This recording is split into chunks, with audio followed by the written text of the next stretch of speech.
morning. Thank you for being here. It's good to be in Palm Beach. We got a big announcement today. I'm honored to be joined by Ambassador Kelly Curry, who's with State Armor. And we've got Joe Gebbia Sr., who's the founder and CEO of State Shield. And then Special Agent in Charge Mark Bricknell from Florida Department of Law Enforcement. The state of Florida, as I think a lot of people know, has been working hard over the last 5-6 years to protect our state, our security, our citizens from the threats of our international adversaries, from countries of concern that have been listed in Florida statute, from people that want to do us harm, namely China. Today, we are announcing that we are repurposing resources within the Office of Attorney General, existing staff, to create a new unit. We've had so much work as we've been investigating companies that we believe are sharing personal data and information with China, with the CCP, and even with the Chinese military. This work has reached a level where we realize we need to have people dedicated to it full time. So this morning we're announcing we're launching the Consumer Harm from International Nefarious Actors Prevention Unit, also known as the China Prevention Unit. This unit will work full-time to investigate companies in all industries, but we see healthcare as a primary industry right now where personal health data, the most sensitive of human data, is being shared with an enemy that wants to do us harm. Over the past 5-6 months, we've already been very active in this area. We launched an investigation into Lorex, you may remember. This is a ring camera, nanny camera, baby camera company that we believe was funneling personal data, imagery, to China. Again, the most sensitive of data when you're at home with your family, taking care, monitoring a baby. That is a tremendous threat to our national security. We've gone into an investigation into Contech for allegedly routing sensitive patient monitoring data through Chinese servers, TP-Link for foreign manufactured networking equipment and data security risks. We recently recovered over $23,000 stolen by a Chinese national from an active duty U.S. service member. We recently seized over $1.5 million in cryptocurrency stolen from a Floridian by a Chinese national. So this China Prevention Unit is going to be hard charging, operating on full cylinders. We will be sending a letter today to numerous Chinese companies or Chinese connected companies in the health tech space, again, to protect health data of Americans. We will continue to launch subpoenas where necessary, and we will bring civil and criminal actions where appropriate under Florida law. Just recently, we had a great success at the 11th Circuit Court of Appeals upholding Florida's prohibition on Chinese land purchasing here in Florida. We cannot have a foreign enemy and adversary owning our farmland, the breadbasket of our state. We cannot have them owning sensitive land near military bases. So we knew we would get a challenge, and we were happy to defend successfully that law. The governor, under his leadership, we worked hard to eliminate any state of Florida reliance, government reliance on technology, computers, network systems that could expose us to a threat and data going abroad to our enemies. We'll continue working hard every day. Florida will not be a playground for our enemies to come in and do us harm. The groups here behind me have been wonderful partners, leading think and policy institutes that have certainly helped us flag ideas and provide ideas to us as we're looking to make Florida the safest state in the country to raise a family. And I want to thank law enforcement. Today more than ever, our state law enforcement entity, FDLE, and our highway patrol, our sheriffs and local police, they're having to take on more responsibilities that are atypical given what they've historically done. As we've seen the technology in the world advance and expose us to further danger, they've had to constantly innovate, increase their resources, their capabilities to stay one step ahead of those that want to hurt us. So thanks for being here as we launch the China unit this morning. I think this is a great model for the nation. I hope other states will follow. We've got to support the federal government everywhere we can when it comes to protecting our national security. So with that, I will turn it over to Ambassador Kelly Curry. Thank you, General Uthmeier. My name is Kelly Curry, and I have spent 3 decades working on U.S. foreign policy, primarily on U.S.-China policy, and on trying to help our country defend itself against what has become the pacing threat for the United States and a near peer, or at least possibly peer adversary of the United States. I have been amazed in my work with State Armor as an advisor to see what the states have done to help take what was the soft underbelly of our society and our federal system and start to build resilience there. And Florida has been at the vanguard of this process over the past few years. Both Attorney General Uthmeier and Governor DeSantis and the legislature, they all work together on this. Right now there's an omnibus bill moving through the Florida legislature that will help to backstop some of the, and fill some of the gaps that are existing in terms of fighting foreign adversaries, and the governor continues to move forward with executive actions to do this as well. Today's announcement is the first in the country of its kind where you have a dedicated unit to protect Floridians and the people who reside and work and do business in this state from this threat. It is an incredible accomplishment to see all cylinders firing, as the Attorney General said.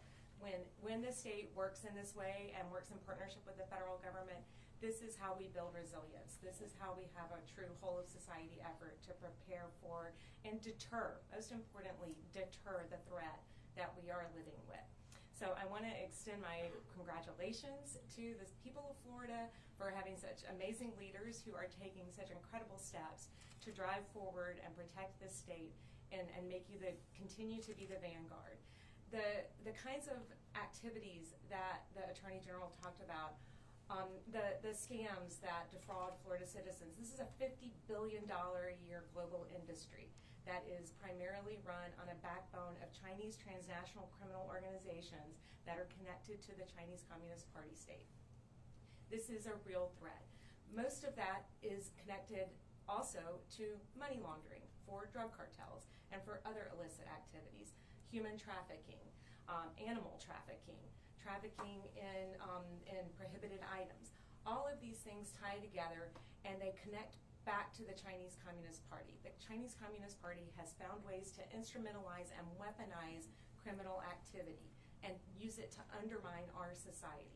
So the steps that the Attorney General's office is taking today are absolutely essential, and we look forward to seeing this as a model for other states around the country to pick up and run with. Thank you, Attorney General Uthmeier, and thank you, the people of Florida, for taking this important step.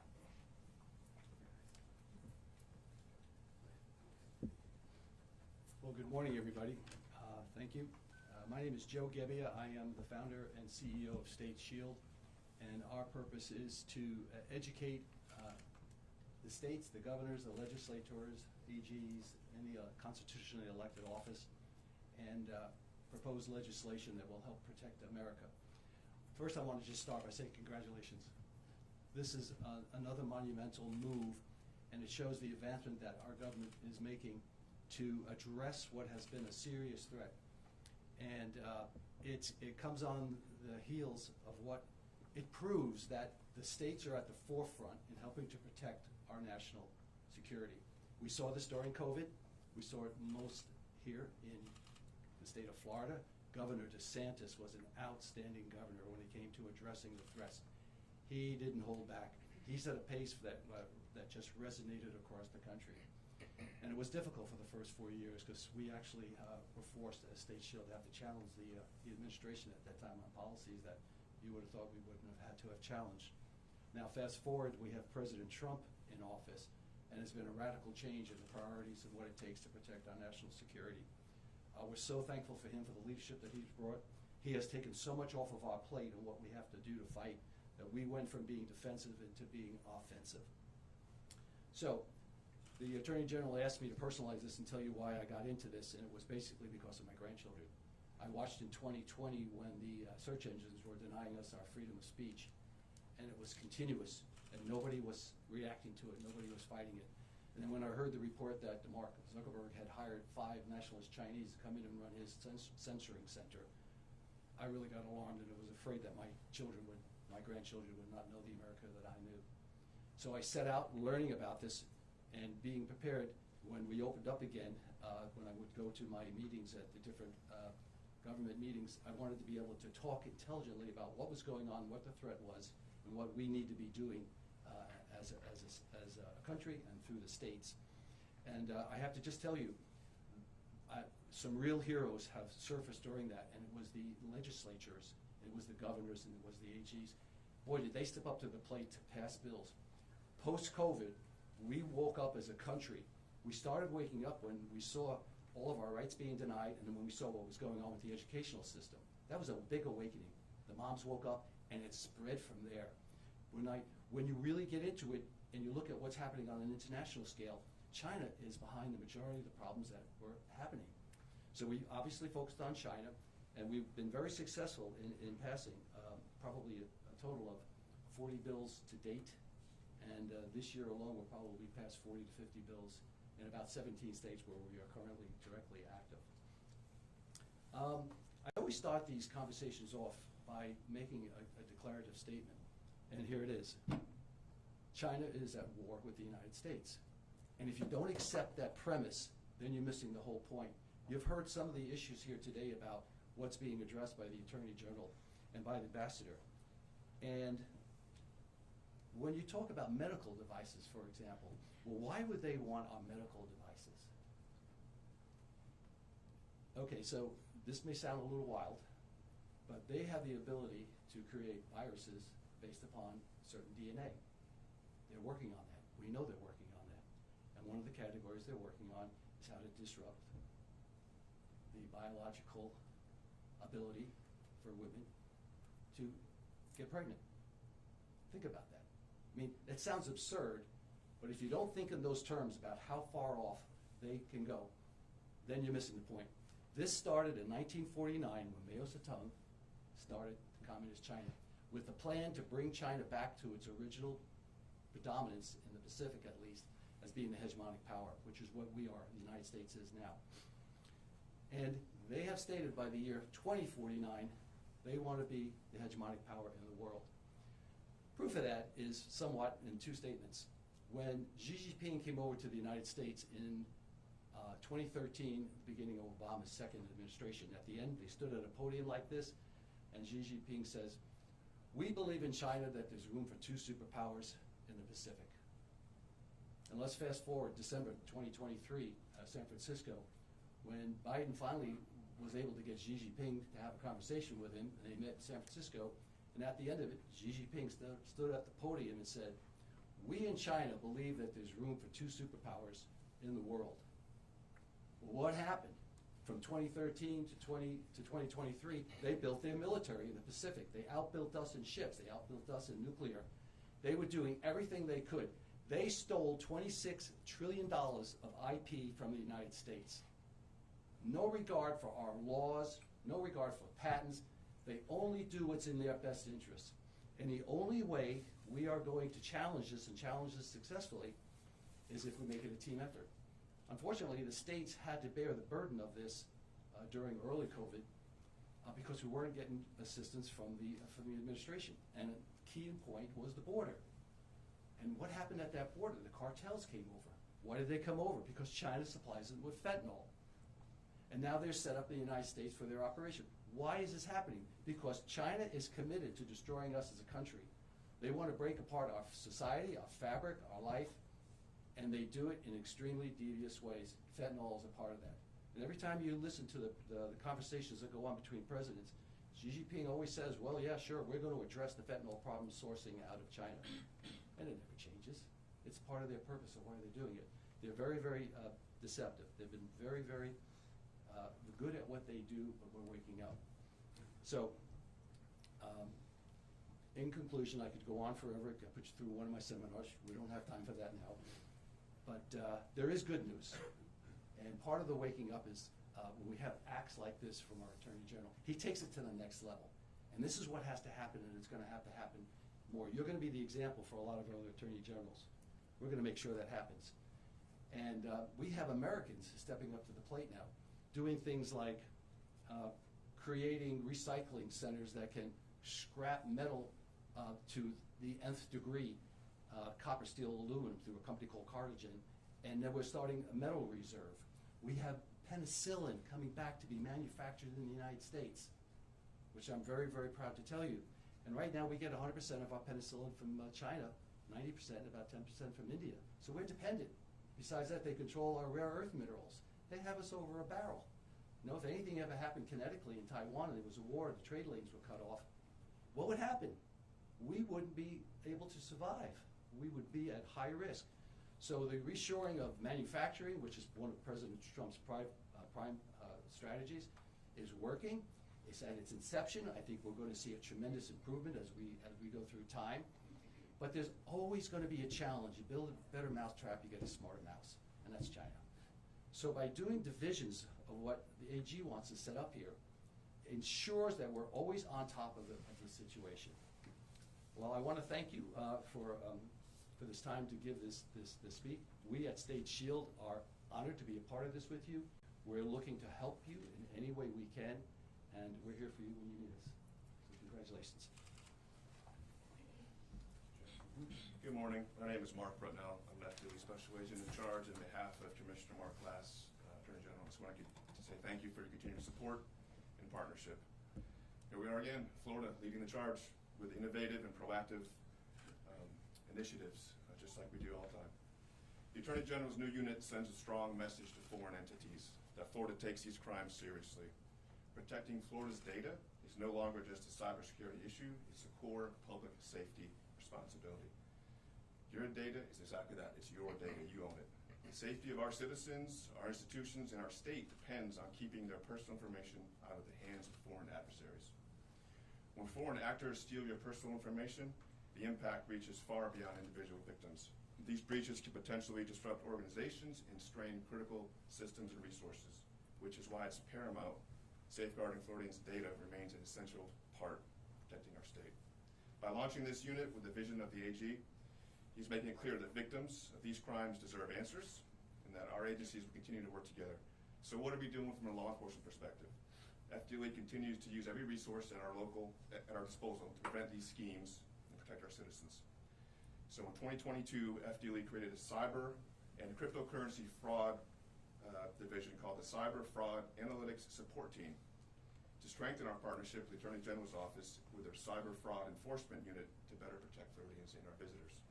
Since the inception, back in 2022, this team of very talented investigators has conducted over 600 cryptocurrency traces, assisting more than 70 law enforcement agencies in Florida in seizing upwards of $17 million. So the public safety aspect of this, the messaging for the public out there, how can I protect myself? One of the most effective ways to fight crime is through awareness. So a few weeks ago, we recognized National Data Privacy Week. In October, we're going to be recognizing Cybersecurity Awareness Month. These campaigns are ways to raise the public's awareness that these bad actors are out there, and they never stop. They are waiting for the next victim to make a small mistake. So just follow some simple data privacy and cybersecurity suggestions, and you cannot be touched, hopefully. One of the best ways to do that is to go to a website we have. It's called secureflorida.org, and that will give you the 101 of how to keep all your devices safe, any of your home entertainment stuff safe, and also how to manage the world of cryptocurrency. That is the new frontier for fraudsters, and FDLE is out there, and we are in that frontier, and it's, as the man before me said, it's very, very dangerous as to what we're challenged with, but I feel confident with units like this and with the AG's leadership and the partnerships in Florida that we will be okay, and we'll continue to move forward and put the bad actors in jail. Thank you for your time today. Thank you to Mark. Thanks to Joe and Ambassador for being here, the work you guys do, how seriously you take this mission. I think Joe said it well. We're doing this for our kids and grandkids. We've got a responsibility to leave this country better than we found it. I think today's announcement, this new unit, the great work that our attorneys and the Office of Attorney General will do will go a great ways towards protecting our little ones. I do want to thank the legislature. Representative Jenna Persons-Malika has been working hard on legislation to further beef up our security and protect against foreign threats. I know they've got some good work going that hopefully will reach a successful conclusion here in the next 4 or 5 weeks. And I want to thank all of our law enforcement and attorneys that fight the good fight every day. I know it's a little toasty in here, so hopefully we won't have too many press questions, but I think we've got time for a couple. Yes, ma'am. One of the companies you mentioned here is Shein. Obviously, this is a very popular fast fashion website used by millions, if not billions, of people. Are you urging Floridians, Americans, not to purchase from this company? I certainly wouldn't right now. We have grave concerns over the data privacy or lack thereof. We will be investigating and hope to have some conclusions and legal finalities in the coming weeks ahead. We'll be sending some letters, some love letters to a large number of health tech companies today that we believe have issues. We're asking them to provide information, show how they're complying with Florida's data privacy and consumer protection laws. If we don't have cooperation, we'll move the next step and we'll have some subpoenas going out the door rather quickly. Yes, ma'am. Is this unit in motion right now? Is it investigating currently? Yes, ma'am. Okay. Yeah, the question is it going now? It was kind of going before it existed, and that's where we realized we need to actually create the institution here so that we've got people that can do this full time. Yes, ma'am, in the back. Mr. Bedell, could you tell us that website again, please? SecureFlorida.org. You got that right. It's always, you're always afraid when you give out a website. It's like, man, I hope I said that right. Otherwise, everybody's going the wrong one. Yes, ma'am. In the instance of Ring cameras and Ring doorbells, as a consumer, I would be scared to know that that information is going to China. What do you need from Floridians? If they get hacked, if they see something interesting going on, do we contact your office? How do we as a state move forward in helping in this investigation? Yeah, contact our office or FDLE as he's listed. If you're aware of a hacking incident, we've been seizing millions of dollars of crypto when we find out about it. But the reality is, I think a lot of data is going out the door to our enemies and people know nothing about it. When you have a doorbell Ring camera, God forbid, a baby nanny cam, I mean, your expectation is that footage that you're seeing where you're watching your baby crawl around or you're, watching your baby sleep, your expectation is that's not going anywhere. That's certainly not going to the Chinese military. So that is wrong. It's got to stop. But at the very least, Americans, Floridians have to be put on notice. There has to be transparency that if there is some sort of ownership deal or a handling or transmission of data overseas that could get into the wrong hands, people need to know that so that they can make their choices, when they go to purchase things at the shelves. Yes, ma'am. You've talked a little bit about the intention behind obtaining data from medical devices. Do you know what the intention is behind obtaining data from some of these other companies like Lorac, Shein, other data that might not be related to medical information? Well, I mean, gathering data on biometric, biographical, personal trends, behaviors. I mean, you can quickly think of what motivations might be. Certainly nobody's admitted anything, in writing yet, but we have to assume the worst. It's been said out of the gate. I mean, this is warfare. It is. It comes in different ways. It can be fentanyl at the border rather than planes in the sky. And I do have to point out, since the border was shut down, when I took office about a year ago, traveling around the state, law enforcement leaders were telling me fentanyl is the new warfare. We can't do anything about it. It's getting into communities and families that are not drug users. It's getting into basic marijuana and other products, and it's killing people in the smallest of amounts. Fentanyl's plummeting right now. It is dropping. We're getting reports from all over the state that where we were seeing these horrific fentanyl deaths, that's not happening anymore. I think that shows how important it was to shut down the border, bring back American sovereignty, and protect our families. Now, we do have meth on the rise, which we can look at reasons why that's happening. But there's always going to be evil. We're always going to be working hard to combat it. Anybody else? Yes. One last question that's unrelated, if you're willing to take it. Recently in Florida, we've seen the suspension and potential revocation of at least 2 healthcare worker licenses based on some really politically charged comments they made online. How do you respond to critics that might fear the government stepping in is a violation of free speech? Yeah, this is not a free speech issue. If you are a hospital delivery nurse and you are saying that you hope somebody gets ripped open in half when giving childbirth because of her partisanship or government work, that's not free speech. That shows you should be nowhere near a patient.